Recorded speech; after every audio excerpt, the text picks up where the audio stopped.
기도하겠습니다. 하나님이여, 우리 가운데 말씀의 영으로 찾아와 주시고 전하는 이와 듣는 모든 이들이 하나님의 마음에 감동되게 하여 주시옵소서.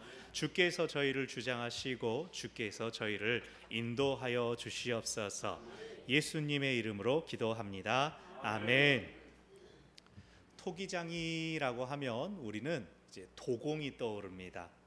물레를 돌리면서 진흙으로 그릇이나 도자기를 빚어서 만들고 거기에 유약을 잘 바른 다음에 뜨거운 가마에 넣고 구웁니다. 인고의 시간을 지나서 작품이 완성이 되면 보통 사람들이 볼 때는 다 똑같은 것 같은데 장인은 어떻습니까? 아니야 쨍그랑! 그러고 다시 처음부터 시작합니다. 마음에 원하는 것이 나올 때까지 계속 반복합니다. 이것이 익숙한 도공의 이미지 아닙니까? 그렇지만 모든 도공들이 작품 하나 만들어 보겠다고 계속 아니야 이러고만 있지는 않죠.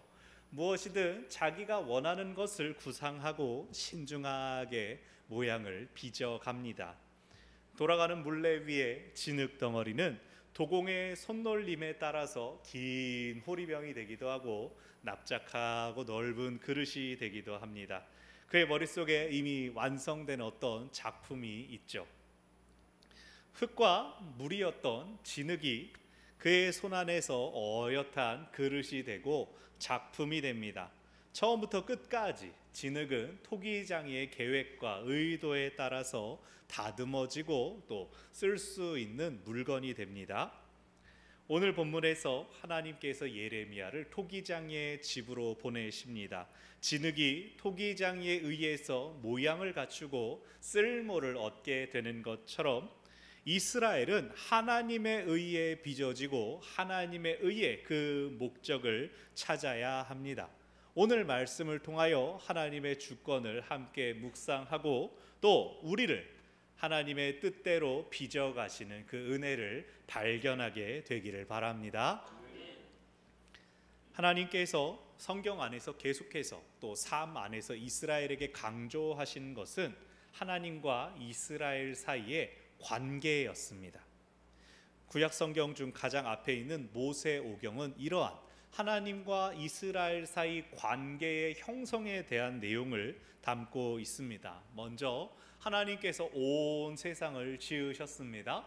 하나님께서 온 세상의 창조주시라는 것은 세상 모든 것에 대한 권리를 하나님께서 갖고 계신다는 뜻입니다.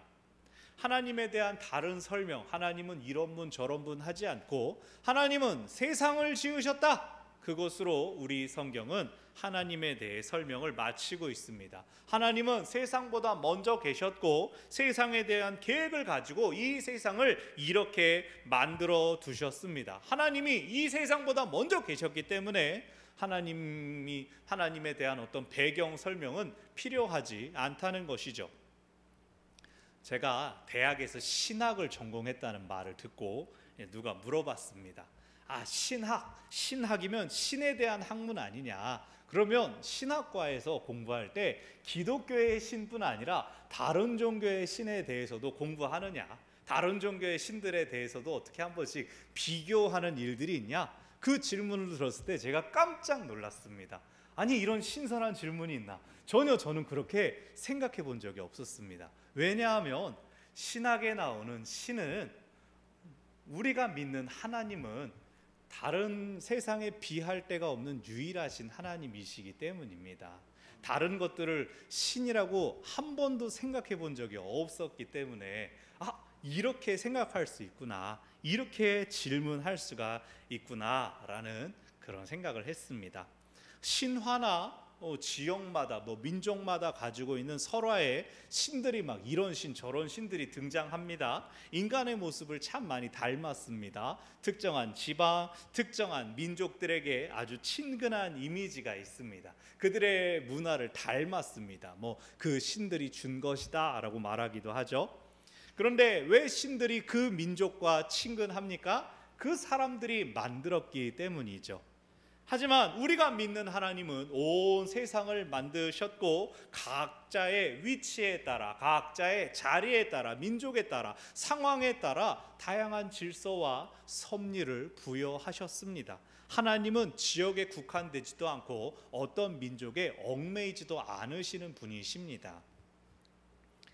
그 하나님께서 처음 사람을 지으실 때 흙으로 모양을 만드시고 그 코에 생기를 불어 넣으셨더니 흙덩어리가 생명이 되었다, 살아있는 영이 되었다라고 창세기는 전합니다. 흙이나 먼지에 불과했던 우리가 살 수 있는 것은 전적으로 하나님의 은혜입니다. 하나님께서 우리를 살게 하십니다. 그래서 이것을 기억해야 됩니다. 우리는 기본적으로 하나님께 우리의 생명으로 묶여 있다는 것입니다. 이것은 믿는 사람뿐만이 아니라 살아있는 모든 사람이 그렇습니다. 그런데 땅에 사람들이 많아지면서 이 은혜를 점점 잊어갔습니다. 하나님의 뜻을 생각하며 기억하며 하나님을 기쁘시게 하는 삶이 아니라 자신의 만족과 기쁨을 추구하며 죄를 짓는 사람들이 이 땅에 가득했습니다. 그래서 하나님께서 홍수를 통하여 한번 세상을 심판하셨죠.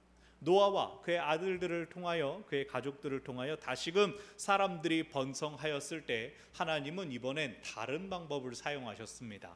한 사람을 선택하셔서 그로 하여금 한 민족을 이루게 하시고 그 민족이 세계의 모범이 되게 하시는 방법이었습니다. 그래서 아브라함을 선택하시고 그의 자녀들이 이스라엘 민족을 이루게 하셨습니다.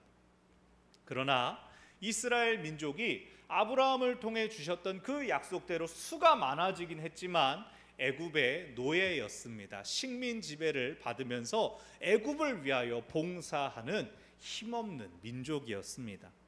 그들이 스스로 고난과 어려움을 극복할 수 없어서 어려워하다가 괴로워하다가 하나님께 부르짖을 때 하나님께서 그 기도를 들으셨습니다. 또 한 사람 모세를 세우셔서 모세로 하여금 바로와 대적하게 하셨습니다. 하나님의 살아계심을 인정하지 않고 하나님의 명을 거부하는 바로를 향하여, 이집트를 향하여 하나님께서 10가지 재앙을 보내셨을 때에야 그 하나님의 능력을 보고 이스라엘 민족을 내보냈습니다. 마침내 출애굽을 통하여 이스라엘은 자신들이 부르짖고 기억했던 이야기 속에서 조상들을 도우셨던 그 하나님을 나의 하나님으로 만나고 경험했습니다. 하나님께서 그렇게 그들이 처한 어려움을 이기게 하시며 또 광야에서 그들을 인도하시며 그들로 하여금 하나님의 백성으로 훈련되고 연단되게 하셨습니다. 그 과정을 통하여 그들을 민족으로 세우시고 나라를 준비하게 하셨습니다.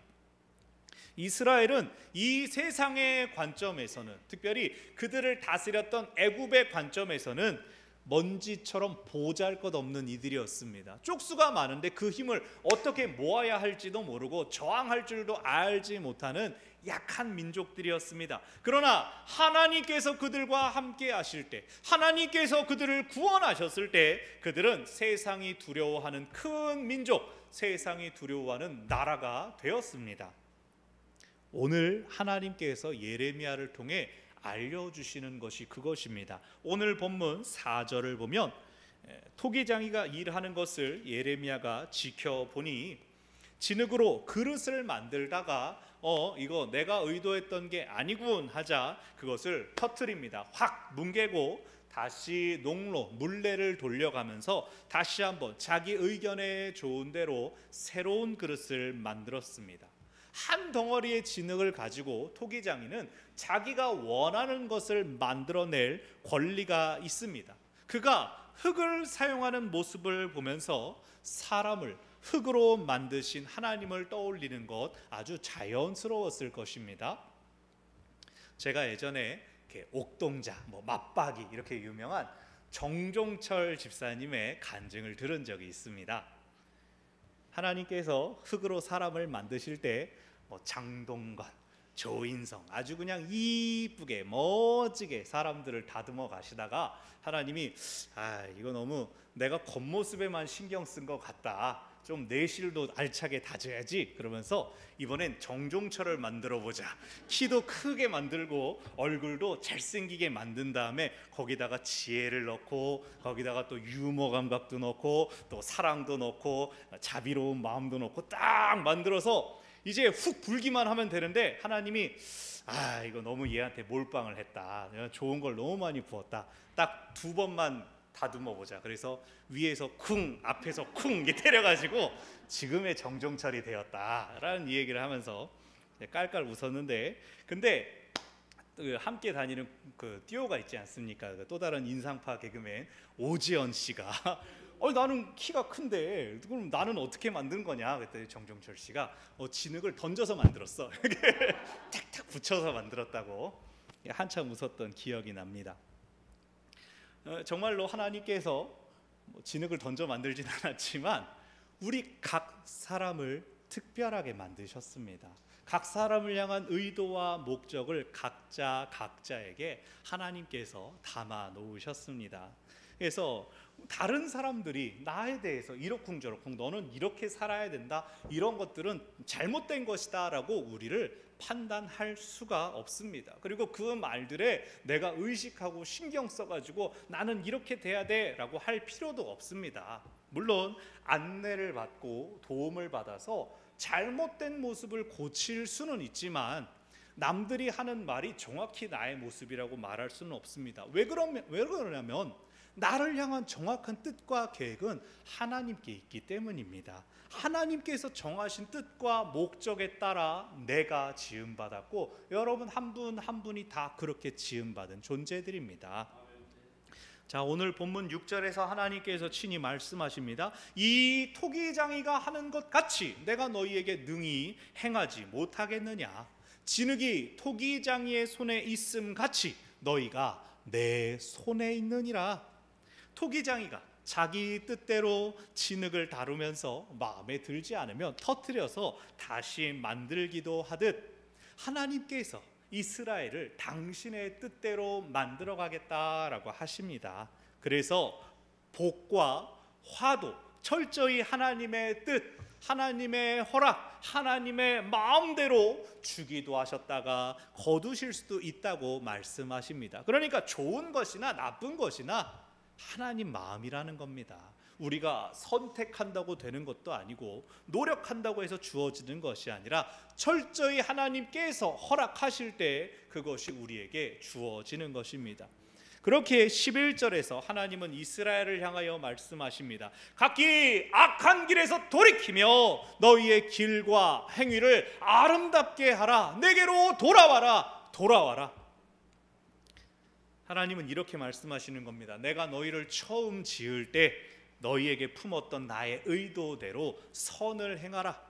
악을 행하지 말아라. 길과 행위를 바르게 하라. 다시 말하여서 하나님을 의식하며 하나님과 동행하는 삶, 내가 세상에서 거룩하게 구별한 거룩한 백성의 삶을 회복하여라. 왜냐하면 너희들의 악으로 인하여, 너희들의 죄로 인하여 내가 너희를 지금 치려고 하기 때문이다. 너희들에게 벌을 내리려고 하기 때문이다. 지금이라도 돌이켜라. 지금이라도 돌아오라. 내가 너희를 터뜨려서 새롭게 하려는 계획을 가지고 있는데 너희가 만일 스스로 돌이킨다면 보다 기쁘고 행복하게 너희들의 모양이 다듬어질 수 있다. 그러나 이스라엘은 무엇라 말합니까? 12절을 보면 그거는 헛되니 우리는 우리의 계획대로 행하며 우리는 각기 악한 마음이 완악한 대로 행하리라. 하나님께서 토기장이로 우리를 빚으시는데 하나님께서 우리에게 생명을 주시고 삶의 목적을 주시는데 이스라엘은 그것을 헛되다, 쓸모없다, 쓸데없다 라고 여기면서 내 뜻, 내 계획대로 살겠다라고 합니다. 그것도 악한 마음이 완악한 대로 진흙이 토기장이인 척하고 살겠다고 합니다. 우리가 새벽마다 예레미야 말씀을 묵상하는 가운데 있습니다. 그 말씀 가운데 우리가 계속해서 보게 되는 것은 무엇입니까? 하나님께서 정말로 원하시는 것은 이스라엘을 심판해서 세상에서 쓸어버리는 것이 아닙니다. 계속해서 심판을 말씀하시지만 하나님의 본심은 너네들 그렇게 혼날 거냐? 그렇게 끝날 거냐? 돌아와라. 돌아와라. 지금이라도 돌아와라. 하나님은 계속해서 아홉 반의 반 그러면서 계속해서 기다리고 계시는 겁니다. 근데 이스라엘은 그 임박한 심판의 위기를 알아채지 못하고 점점 더 스스로의 심판을 확증하는 방향으로 나아갑니다. 아무리 옳은 길을 알려주고 아무리 돌아오라 불러도 스스로 돌이키지 아니하면 하나님의 은혜가 은혜인 줄을 알지 못하는 것이죠. 더 이상 하나님께서 은혜만 주시는 것이 아니라 터뜨리고 새롭게 하실 때가 가까워집니다. 이미 모양이 흐트러진 그릇은 터뜨려서 진흙덩이에서부터 다시 출발해야 할 것입니다. 오늘 우리가 기억할 것 첫 번째, 우리의 삶이 시작되었어도 하나님의 창조는 마무리되지 않았습니다. 하나님께서 나 이렇게 만들었으니까 잘 살아봐, 알아서 살아. 하나님 그러지 않으십니다. 우리가 살아가는 중에도 계속해서 우리를 하나님께서 새롭게 하십니다. 하나님의 창조는 끝나지 않았습니다. 토기장이가 거의 다 된 그릇을 터뜨리고 다시 반죽하는 것처럼 하나님께서 잘못된 모양 혹은 진흙에 문제가 생겨서 그 모양이 흐트러지게 되면 얼마든지 다시 만드시고 새롭게 하신다는 겁니다. 그 그릇의 모양은 바뀌고 바뀔지언정 농로 위에는 처음부터 계속 같은 진흙이 돌고 있습니다. 하나님은 방관자가 아닙니다. 하나님은 구경꾼이 아닙니다. 아유, 다 만들었으니 이젠 네가 잘해야 된다. 내가 지켜볼 거야. 하나님 그렇게 하지도 않으십니다. 우리가 자녀들을 양육할 때 많이 말하지 않습니까? 아이고 이젠 다 컸네. 엄마가 할 게 없네. 아빠가 도와줄 게 없네. 말은 그렇게 하면서 대학 가고 취업하고 시집 장가가고 막 애 낳도록 똑같은 말 하지 않습니까? 제가 엊그저께도 저희 부모님한테 연락을 드리는데 전화 끊을 때 되니까 얘 차 조심해라. 친구 잘 사겨라. 야채 골고루 먹어라. 여러분 다 자녀들한테 똑같지 않습니까? 성인이 되고 내 품을 떠나도 여전히 아이 같고 여전히 신경 쓰며 지켜보지 않습니까? 우리 하나님이 다 그러시기 때문에 우리가 똑같이 한다는 겁니다. 우리가 자식을 향하여 가끔 이렇게 말하죠. 쟨 누구 닮아가지고 저렇게 하는 거야? 그러면서 말 잘못하면 부부싸움 되지 않습니까? 너를 닮았네 나를 닮았네 뭐. 좋은 건 나고 나쁜 건 당신이 괜히 그랬다가 그러죠. 우린 그렇습니다. 그러나 하나님은 그런 말도 하지 않으십니다. 할 필요가 없습니다. 왜요? 하나님이 그렇게 만드신 걸 아시니까. 하나님이 내가 저렇게 만들었나? 하나님은 절대 그렇게 후회하지도 않으신다는 겁니다. 우리보다 우리를 더 잘 아시는 하나님께서 우리 자신의 약함과 부족함을 스스로 깨달을 때까지 하나님은 기다려 주십니다. 우리가 우리의 연약함과 상함, 부족함들을 깨달았을 때 우리가 그것을 들고 하나님 앞에 나아가면 하나님 우리 안에 이런 잘못된 모습들이 있었네요. 그것을 이제 알았습니다. 들고 나가면 하나님은 얼마든지 우리를 다시 빚으시고 우리를 온전하게 해주시는 분이십니다. 하나님의 창조는 지금도 우리에게 계속해서 진행되고 있습니다. 우리를 날마다 매일 새롭게 하시고 온전하게 하심이 하나님께 속하였음을 기억하시기 바랍니다. 우리가 기억할 것 두 번째로 토기장이가 사용하는 재료입니다. 가나안 땅, 팔레스타인 지방은 비가 적다는 말씀을 드렸습니다. 토기장이라고 해서 진흙을 이만큼 쌓아놓고 진흙밭에서 살고 그렇지 않습니다. 토기장이도 흙을 가져와서 빚을 만한 흙을 가져온 다음에 또 따로 떠놓은 물을 섞어가면서 진흙을 만들어가면서 자신의 작업을 합니다. 그래서 아마 오늘 본문의 토기장이도 물을 구하기 쉬운 계곡에 자기 집이 있었을 것이다 라고 추정을 합니다. 하나님께서, 우리가 믿는 하나님께서 토기장이시라는 것은 흙먼지와 같이 가볍고 불면 날아가 버릴 우리들에게 끝없이 생수를 공급해 주시는 분이라는 뜻입니다. 하나님께서 우리에게 생수를 공급해 주시지 않으면 우리는 흙먼지와 같고 뭉칠 수 없어 날아가 버릴 존재들입니다. 참으로 하나님께서 우리에게 생명을 공급하신다는 것은 이러한 뜻입니다. 특히 예레미야서에서 강조되는 하나님도 우리에게 생수의 근원이 되시는 그러한 하나님이십니다. 우리는 하나님 없으면 이 시작이 되는 진흙일 수조차 없습니다. 그러니 우리가 하나님 앞에 무엇을 자랑할 수 있겠습니까? 하나님께서 은혜를 주셔야 우리가 그나마 진흙덩어리라도 될 수 있습니다. 하나님께서 왜 그런데 우리를 이 흙먼지를 모아서 물을 부어서 진흙으로 만드시고 그 진흙에서 그릇을 만드십니까? 하나님 왜 그러실까요? 그냥 하나님이 그러고 싶어서입니다. 하나님의 은혜, 하나님의 사랑 때문에 우리가 이 모양 이 모습을 이루어 간 것이죠.